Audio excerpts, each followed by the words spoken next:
आप अभी बता रहे थे, लेकिन मैं इसमें थोड़ा सा ऐड कर देता हूं। पीएम मोदी ने कल हाँ। काफी सारे फोन कॉल्स किए, उन्होंने बहुत सारे कंट्रीज को फोन किया। ईरान पे उन्होंने चुप्पी रखी है, खमेनेई के मरने पे उन्होंने कुछ नहीं बोला।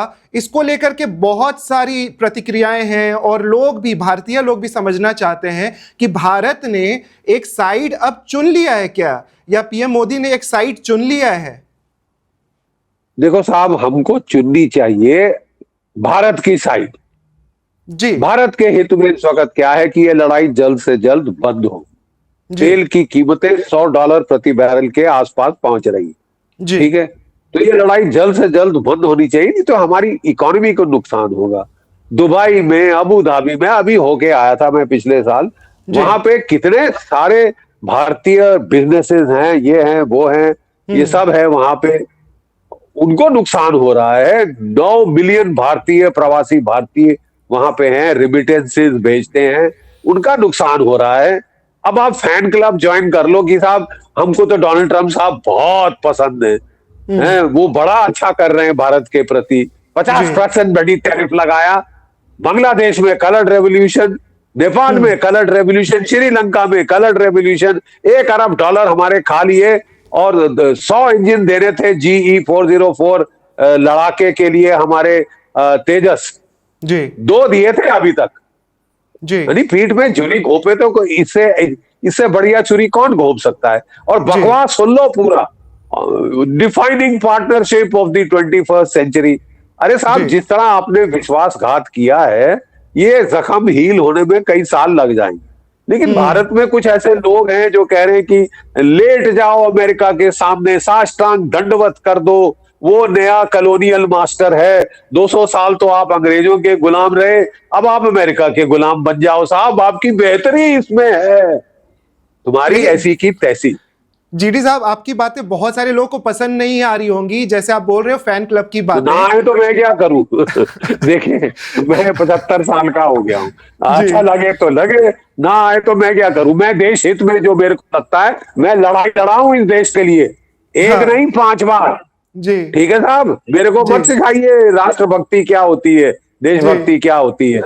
ठीक हाँ, है, लेकिन उसमें अब थोड़ा अच्छा लगे अंधापन तो बढ़ा अच्छी हुआ बात था, है। और इसीलिए जब आप बोलते हैं तो इसकी अहमियत बहुत बढ़ जाती है सर। इसलिए मैंने आपसे पूछा कि आपको लगता है कि हमारा जो डिसीजन था, या पीएम मोदी का जो डिसीजन था कि उन्होंने बाकी देशों को कॉल किया लेकिन खमेनेई पे जो चुप्पी रही है, is it a decisive movement for Indian diplomacy? देखिए देखिए, अभी तक हमारी डिप्लोमेसी में हाईएस्ट एशेलॉन पे सोच ये थी कि यार हमारी कौन सुनेगा इस वक्त।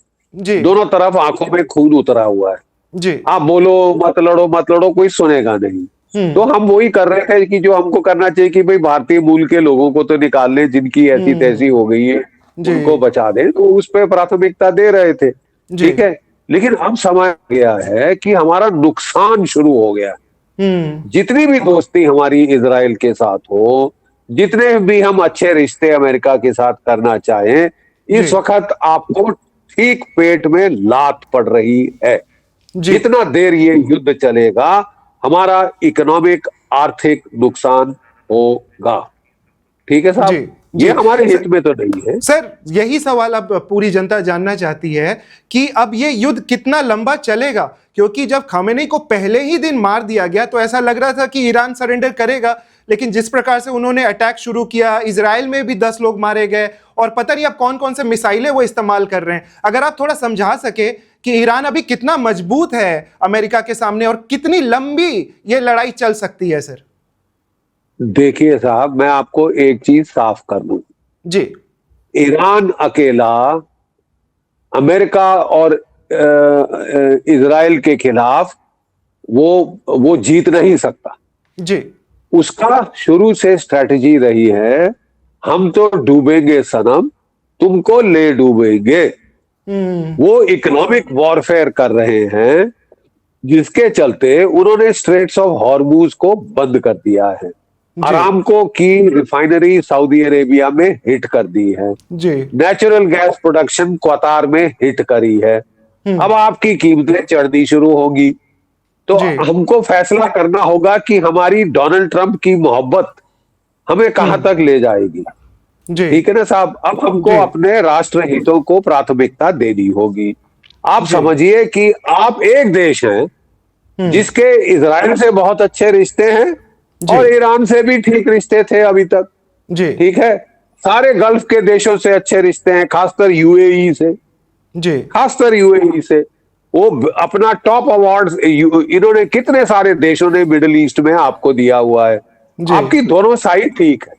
जी तो इस वक्त हमको ये इसका फायदा उठाकर we should as the president of BRICS, as the president of BRICS take the lead in getting a ceasefire and piece.